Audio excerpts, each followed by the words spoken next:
So this is also why ISILLEN is probably one of the best monsters in Necro B10 now.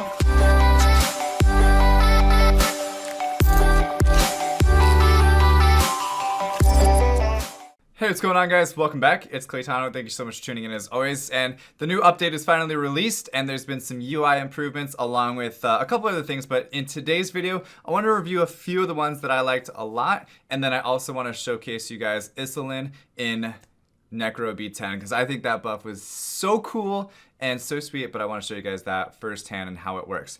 But the first one I want to take a look at is the profile here. And it shows you guys this brand new thing. So you have your leader monster, which is the first one here, which is my Teshar. And then you have basically three trophy monsters that you could just put whatever you want there. It doesn't really mean anything. It just shows it there when people click on your name in the chat. So like say if I go to E. Davis here, it shows his leader monster, which is the Beth, and then it shows his three pandas there in the back left corner.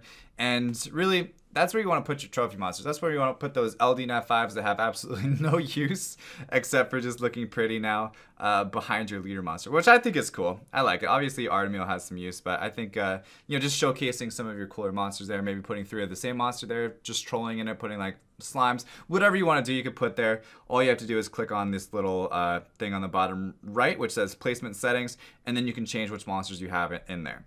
And then you could also put your Elia on the right side. You have your mount there, which is sits behind the Elia, and then you have Elia herself, and that's about it. Nothing too crazy. But what I like about this is your new record book. Okay, the only problem that I have with the record book is that it reset everything. It reset all of your time. So I had to go back and redo my Giants B10 team today on stream, which I put like a bunch of fight runes on, and I got 29 seconds, which I think before it was like 26 seconds was my best time. So I'm gonna have to work on getting that lower. And if I do, of course, I'll make a video for you guys so you guys can see exactly what my time was for it. But then you have the Necro and everything else. But the funny thing is about it is that on page 3, all of your Wind Rift, Raid Rift, and all these Rift raids stayed there with the team already in there. Maybe because they already showed the team that you used for your best stats, so they were able to just keep that information. But for like R5, Dragons B10, Giants B10, Necro B10, all those you had to do again. But you don't have to do the Hall of Magic because I guess it's not showing the monsters that you use for those dungeons. So I'm thinking that's what it was. But on the first page, it shows you when the account was created. So my account was created on March 16th, 2015, and I've been playing for 1,139 days. The problem with this is that in the account recovery process, COM2US asks you what day is the account created. So now, maybe not the best thing to have that in there. It's fun to know. But you should probably take that out of there, COM2US. Maybe, just a thought, or just use a different question when you're trying to recover an account, because now this is available for everybody and their mother to view. Okay, let me get your social security number, let me get a pen and paper, your mother's maiden name, and we'll go from there. No, I just don't think they should use that question anymore because now it's public knowledge for everybody to see, which I think is cool. Just use a different question on your account recovery process, that's all. Now for your arena ranks, it shows, obviously G3 Arena, World Arena. It shows all your different stars, and I think for me, it's gonna make me want to try harder to get everything to Legend rank now, because guild battles, I've had Legend rank guild battles before, but I guess if you leave that guild and go to a different guild, it just goes based off of the guild that you're in, which is T1G. So we haven't hit Legend yet, but maybe I could try to push them a little bit higher to get that Legend rank. For Siege Battle as well, we could push that to get at least G3. I mean, come on. But for Special League, I don't really do that much. That's the small season after the end of RTA. Fighter 2. Definitely have to do that now because I don't want those 2 silver stars sitting there in my info.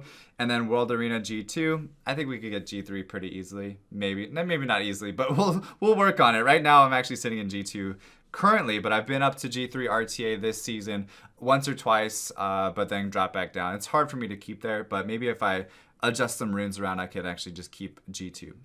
Or keep G3 actually. So if I go to my World Arena, I'll show you here real quick. So yeah, 489, 1702. It's like low G2 right now because I haven't been doing so well. If you've been watching my streams, you can see that I've been tilting a little bit. So if we go back to the profile though, there's I think one other thing that I wanted to show. Yeah, so if you're in a dungeon now, the cool thing is you could click on somebody's info and see their defense without having to actually leave the dungeon to pull it up, because previously you had to like not be in a dungeon to see their defense, and I think it's cool now that you can see it without it. So the real talk about this the video that I wanted to do today. And by the way, guys, if you don't know already, if you guys are subscribed to the channel, just comment below and you'll be entered in to win a gift card on every single one of my videos. So make sure you guys are doing that, commenting below, being involved. I want the activity from you guys. I want you guys' feedback as well. So now that we have that out of the way, though, let me go into my Karos dungeon. I'm going to go ahead and click on Necropolis. And this is... oh, you know what? Actually, before we do that, there's one other thing, because I want to finish out the video with that. But there's one other thing that I want to talk about, because people were saying that in the notes, they were like, why did they nerf Hua He? They didn't nerf Hua He, okay? Let me just explain to you guys what happened. Okay, so if we go down to the very bottom, excuse me, you see that they have the Skydancer Fire and Wind with Amuse. So it recovers the allies by 20% of max HP and increases the attack power for 2 turns. That's this right here. I don't know if you guys can make it out on your screen or not, but that's what it says right there. And then it now goes to recovers all allies by 20% of max HP and increases the attack power for 2 turns. So I don't know if you guys noticed or not, but they're changing the patch notes around with Juno. And if you saw my last video, I kind of explained that. So they changed the to all. So the allies to all allies. But they didn't make it so that way, you know, does it by max HP, because I'll show you. So what happens is when Hua He gets awakened, and I have it right here, the skill gets strengthened upon awakening, and it recovers the allies and increases the attack power for 3 turns. The recovery power is proportionate to the attack power. The only thing is they kind of halfway updated it, because previously it was recovers the allies. So they fixed it on the first one, which is recovers all allies by 20%, but they forgot about the awakened ability. So they need to change that to recovers all allies and increases the attack power for 3 turns, blah, blah, blah. You guys understand. So I think there's some confusion around that I've heard, but no more confusion. They didn't nerf her. They just are updating the skill name change, and that's about it. So as far as ISILLEN, though, ISILLEN now, to explain that, I know it's a LD 4-star and not the easiest thing to get, but previously when it would revenge proc, it would only hit with 1 arrow, but now it hits with 3 arrows. So every time you get hit during Necro, it's going to revenge with 3 hits. So you're taking the boss's shield down a lot quicker. Plus you have the 4th skill from Arrow Storm, or the 2nd skill with Arrow Storm that shoots 4 arrows, and that will pretty much deplete the entire shield from the boss. And then if you use your 1st skill, which has the 2 shots and then has an additional chance to proc another shot according to your attack power, or I'm sorry, according to your crit rate, and that right there is 91%. So most of the time you're going to be proccing 3 arrows on your 1st turn. So if you happen to not use the 2nd skill and you use your 1st skill, you're basically removing the entire buff from the boss. Now the other thing is it has a slow, which is super, super crucial in Necro B10. So this is also why ISILLEN is probably one of the best monsters in Necro B10 now, in my opinion. Of course, you want to have like the Chakram Dancers with them as well, because those are super overpowered. Unfortunately, I don't have a Boomerang Warrior yet, so I'm using a Wind Lich, which isn't that great. But I want to show you guys the Dark Elven Ranger in action, and also show you guys that the Hua He didn't get nerfed at all. It's still really good. So we'll do the run here and talk about it a little bit more along the way so you guys can see. So Pride Will Fall, of course, goes down first. I like this team because the Fire Chakram Dancer is so strong in Necro B10. It always defense breaks on pretty much every turn, even though it didn't on that one, but it was still fine, because even without the defense break, I was able to kill that monster. And then Pride Will Fall just completely wrecks that one. I like Pride Will Fall, or I like Hua He more so than I like the Colleen in Necro B10. Colleen's good and all, maybe for newer players, but I think Hua He is definitely the upgrade of Colleen. So if you don't have Hua He, then you use Colleen. But if you have Hua He, then definitely use Hua He. She's super good, does a whole lot of heals, and it's enough to solo heal your team if you have decent runes on them. And keep in mind, you guys don't really need speed in Necro B10, but to have them all kind of tuned correctly is really the main thing. So that way you have your Hua He going first to put up the attack power, then you have your your multi-hitter monsters, and then you have your slowing monsters at the very end, because once you hit that slow, then it's super easy for you to cut in and take it out before Revenge is back, but we were able to kill it down before it even went twice, so that's pretty good. That's like the beauty of ISILLEN. You can see that how strong he is. And hopefully I can kill it now before it... Yeah, we will definitely kill it now. Easy, yeah.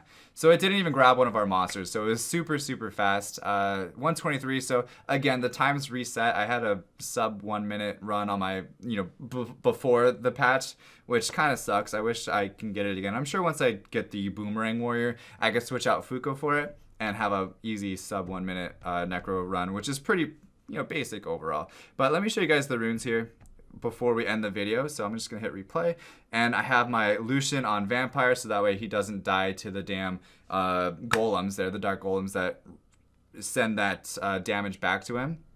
I have my Fuko, Violent Revenge, really super basic runes for most people to be able to obtain. I have my ISILLEN on Revenge, Violent as well, so he might even like Revenge. I'm not sure if that's a thing yet or not. I haven't seen him actually Revenge and then also Revenge again with his passive skill, so that may or may not be worth it. I'll have to do some more testing on that. And then I have the Fire Chakram Dancer, which is super good. Attack, crit damage, attack, and those are the stats there. Obviously need to skill it up still. And then Hua He, I actually just pulled this out of storage just because people were talking about her. I don't have her runes really well at all. She just has like random runes, like speed on slot 2 is super unnecessary for Necro. I should put attack there, and then attack there, and attack there. And obviously I have 6-star 6-star slot 6 runes to put in non-purple runes, but she still works just the same. You saw she was like increasing the HP of all my monsters by like almost 100% every single time, even with 1067 plus additional attacks. So she's super good. I definitely recommend you guys using her if you have her.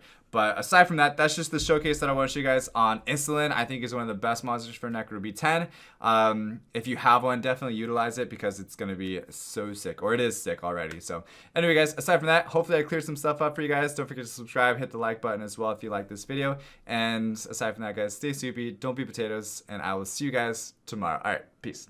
I run away.